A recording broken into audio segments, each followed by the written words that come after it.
Meus amigos, meus irmãos, boa tarde, boa noite. A reencarnação não existe, não é pelo simples fato dela não existir nas Escrituras Sagradas. Ela não tem lugar, ela não tem cabimento dentro da obra salvadora de nosso Senhor Jesus Cristo. Quando os adeptos da reencarnação, do pressuposto reencarnatório, tentam usar um texto ou tentam introduzir essa tal de reencarnação dentro de qualquer lugar da Bíblia, só trazem confusão, só trazem distorção do texto. A reencarnação não existe, porque Jesus, os profetas e os apóstolos nunca fizeram menção a isso, nunca se preocuparam com isso. Essa reencarnação nunca foi obstáculo e nunca foi preocupação para nosso Senhor Jesus Cristo. A reencarnação já era um pressuposto existente desde a Ásia, milhares de anos antes do nascimento de Jesus, mas Jesus não deu a menor bola. Jesus, me perdoem o termo, não deu a menor importância, porque ela nunca foi verdade, nunca foi mencionada por Jesus, e Jesus não se preocupou com nada disso. Ele fez a sua obra redentora, que não é por reencarnação, é por obra vicária, obra substitutiva, é por um processo de regeneração. A pressuposta reencarnação, além de não existir, não existe nas Escrituras.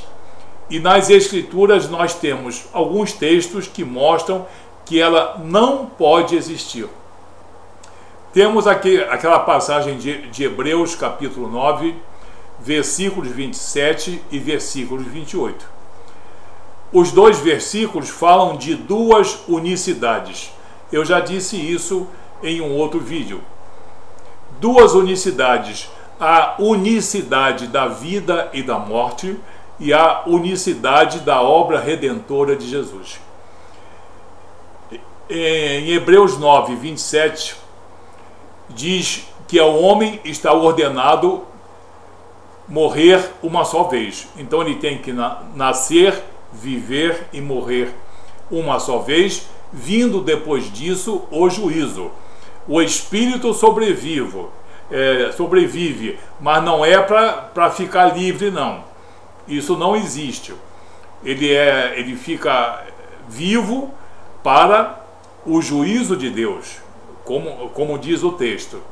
E o versículo 28 fala da unicidade da obra expiatória redentora de nosso Senhor Jesus Cristo. Então, os dois textos, além de desmentirem as vidas múltiplas, dá ênfase à obra redentora de Jesus, que uma só vez se entregou em sacrifício perfeito para a nossa salvação, para a nossa redenção. Temos no Evangelho de Mateus também, no capítulo 19, nos versículos 25 e 26, quando aqueles homens perguntam a Jesus: então, quem pode ser salvo?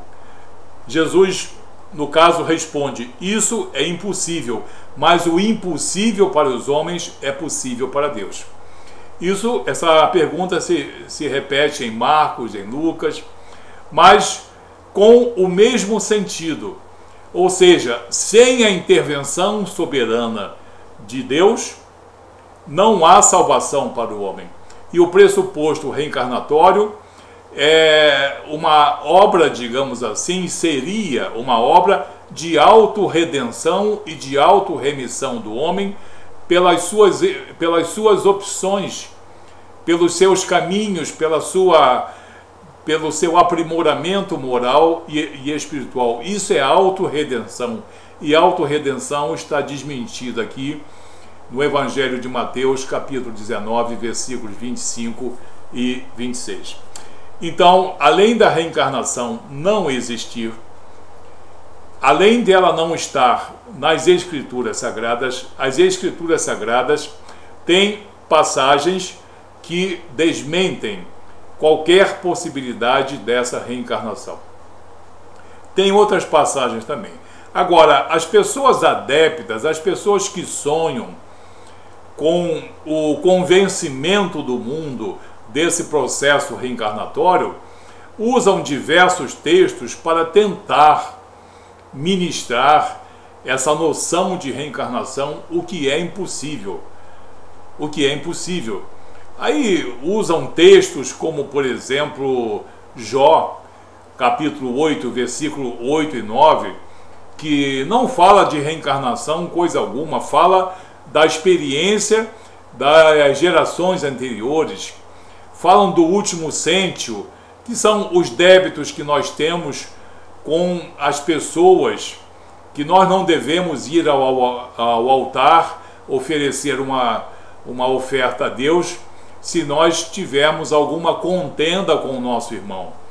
Então, são passagens que não têm nada a ver com o processo pressuposto da reencarnação. São exegeses grosseiras, mal feitas, e que as pessoas tentam convencer os incautos, e muitos incautos acreditam piamente nessas passagens, porque eles não conhecem as Escrituras Sagradas, não conhecem a obra redentora de Jesus, não dão importância aos profetas, não dão importância às cartas e às epístolas, são condicionados propositalmente para que ali não encontrem a verdade de Deus para nós, que é Jesus Cristo, crucificado, morto, ressurreto e glorificado. Muito bem, um texto que é muito utilizado está em Mateus capítulo 17. A vinda de Elias. Aí já começa o problema. Elias teria reencarnado como João Batista? João Batista seria a reencarnação de Elias? Não. Fica bastante claro. Vamos dar uma passadinha aqui nesse texto e vamos analisar dentro do tempo que nós temos aqui, porque eu não gosto de fazer vídeos longos. Eu falo muito, sabe? Eu sou um tanto prolixo. Preciso corrigir isso, mas é difícil. A vinda de Elias. Mateus 17, vamos ver do versículo 9 ao versículo 13. Vamos ler, cada um vai entender conforme o seu conhecimento da obra redentora de Jesus. E descendo eles do monte Tabor, onde houve a transfiguração, e descendo eles do monte Tabor, ordenou-lhe Jesus: a ninguém conteis a visão, até que o Filho do Homem ressuscite dentre os mortos. Jesus já era sabedor da sua morte e da sua ressurreição. Mas os discípulos o interrogaram: por que dizem, pois, os escribas ser necessário que Elias venha primeiro? Eles viram Elias junto com Moisés e junto com Jesus, e por isso eles perguntam: por que dizem, pois, os escribas ser necessário que Elias venha primeiro? Então Jesus respondeu: de fato, Elias virá e restaurará todas as coisas. Quem é esse Elias de que Jesus está falando? Que personagem é esse? É alguém como Elias, ou talvez o próprio profeta Elias, que foi trasladado aos céus. E se nós voltarmos um pouquinho atrás, no livro do profeta Malaquias, no capítulo 4, no versículo 5, Malaquias 4, versículo 5, fala desse personagem. Ou pode ser Elias, ou pode ser alguém idêntico a Elias, que virá no final dos tempos. É uma promessa escatológica. O que Jesus diz nesse texto, nesse versículo de Mateus 17, no versículo 11, é escatológico. Não é uma coisa que aconteceu ou fosse contemporâneo, é algo de promessa, é algo escatológico. E se refere a esse personagem aqui, de Malaquias 4, 5. Eis que eu vos enviarei o profeta Elias, antes que venha o grande e terrível dia do Senhor, aonde haverá uma restauração, uma reestruturação na face da terra, de toda a sociedade, de todo esse gerenciamento político, administrativo, sob o governo de Deus. Então, esse primeiro personagem, que é citado em Mateus 17, quando Jesus diz no 11, então Jesus respondeu: de fato Elias virá e restaurará todas as coisas. Ele está falando de um personagem correspondente ao livro do profeta Malaquias, capítulo 4, versículo 5. Um personagem escatológico, um personagem que virá restaurar todas as coisas. E os discípulos não podiam ter nenhuma dúvida quanto a isso, e não deveriam contar isso aos outros quando descessem do Monte Tabor, porque havia ainda dúvidas quanto ao livro do profeta Malaquias. E muitas pessoas pensariam que esse fato escatológico já estivesse acontecendo pelo fato de Jesus ter sido visto junto com esse Elias. Então eles pensariam que seria o terrível dia do Senhor na época de Jesus. Por isso Jesus diz: não contem a ninguém, senão poderá haver pânico. Eles vão pensar que com essa visão e com a minha presença está chegado o terrível dia do Senhor. Não, não estava chegado o dia do Senhor, porque a promessa que Jesus faz em Mateus 17, 11 é escatológico. É para muitos séculos, muitos anos ainda, não sabemos quanto tempo. Estamos em 2015 e não aconteceu ainda. Então nada tem a ver. Esse primeiro personagem é no caso referente ao profeta Elias, que foi arrebatado aos céus. Ele não experimentou a morte, né? Foi levado por uma carruagem na presença de Eliseu. Muito bem. Jesus então diz que de fato Elias virá e restaurará todas as coisas. Futuro, personagem escatológico. No versículo 12, ele diz o seguinte: eu, porém, vos declaro que Elias já veio. Aí começam as pessoas a ficar vinculando João Batista ao profeta Elias, mas não é não. Eu, porém, vos declaro, versículo 12, que Elias já veio. Ele está se referindo a João Batista. João Batista veio no espírito e poder de Elias, como está prometido pelo anjo no Evangelho de Lucas, capítulo 1, versículo 17.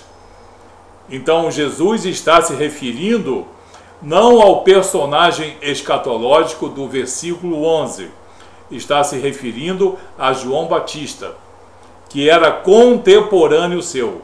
João Batista não era escatológico, João Batista era contemporâneo de Jesus, 6 meses mais velho do que Jesus.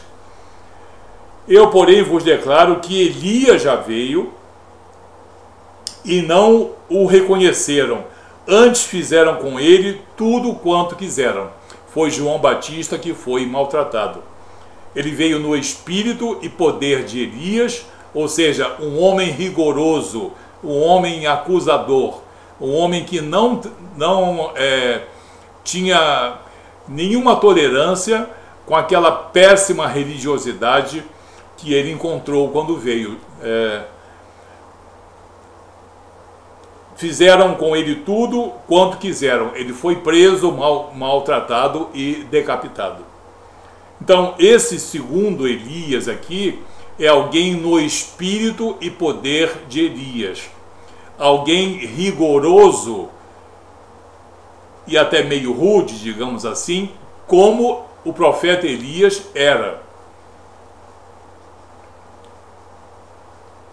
Assim também o Filho do Homem há de padecer nas mãos deles.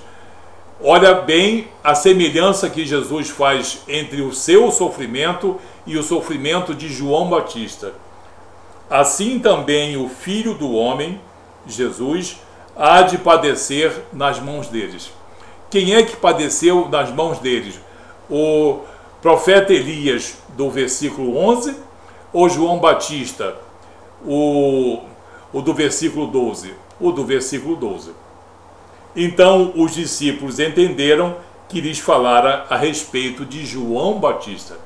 Então no versículo 11, Jesus fala do profeta Elias, ou alguém que virá como Elias, na restauração de todas as coisas, e que corresponde a Malaquias, capítulo 4, versículo 5.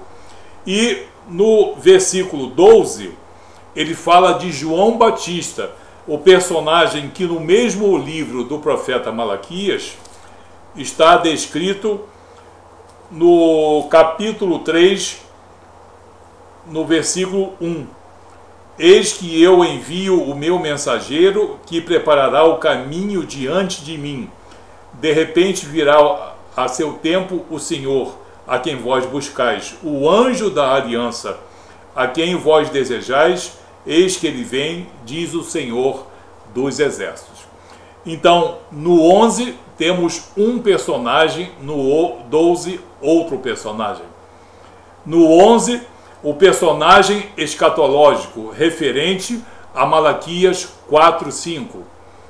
E no versículo 12, uma pessoa no espírito e poder de Elias, uma pessoa rigorosa, que no caso corresponde no livro do profeta Malaquias a outro personagem, que é Malaquias capítulo 3, versículo 1. Esse mesmo personagem está profetizado pelo profeta Isaías no capítulo 40, versículo 3. Voz do que clama no deserto, preparai o caminho do Senhor, endireitai no ermo vereda a nosso Deus. Então nós vemos assim que Mateus 17, 11 e 12, as pessoas fazem confusão e muitas vezes as pessoas misturam isso propositalmente por não considerarem o contexto bíblico, não considerarem principalmente a profecia de Isaías 40, versículo 3, Malaquias 3, 1 e Malaquias 4, 5. Quando nós olhamos também no Evangelho de Marcos, no primeiro capítulo de Marcos, sumiu o Marcos, está custando a chegar o Marcos. Marcos capítulo 1. Marcos capítulo 1. Princípio do Evangelho de Jesus Cristo, Filho de Deus. Fala de João Batista. Conforme está escrito na profecia de Isaías: eis aí envio diante da tua face o meu mensageiro, o qual preparará o teu caminho. E que corresponde a João Batista, ou corresponde ao personagem de Malaquias, capítulo 3, versículo 1. Voz do que clama no deserto, preparai o caminho do Senhor, endireitai as suas veredas. Isaías 40, versículo 3. Então, nós vemos assim que no Evangelho de Mateus, capítulo 17, quando os discípulos descem do Monte Tabor, e fazem esse comentário com Jesus, Jesus fala 2 vezes em Elias, no versículo 11 e no versículo 12. No versículo 11, ele fala de um personagem escatológico e que corresponde a Malaquias 4:5. No versículo 12, ele fala de um personagem contemporâneo, João Batista, que foi morto, assim como Jesus disse que também iria acontecer com ele. Então, em Malaquias, em Mateus 17, 11 e 12, não existe nenhuma prova, nenhuma evidência, nada que leve a dizer que, no caso, Jesus está dizendo que Elias reencarnou como João Batista. Ou seja, que João Batista fosse a reencarnação de Elias, o que é impossível. Jesus fala de 2 personagens diferentes e nós acabamos de dar essas informações, essas dicas, para que você, que é, no caso, reencarnacionista ou não, faça o seu estudozinho, vá lá e constate a verdade das Escrituras. Não são as verdades que nós queremos ver e que nós queremos disseminar.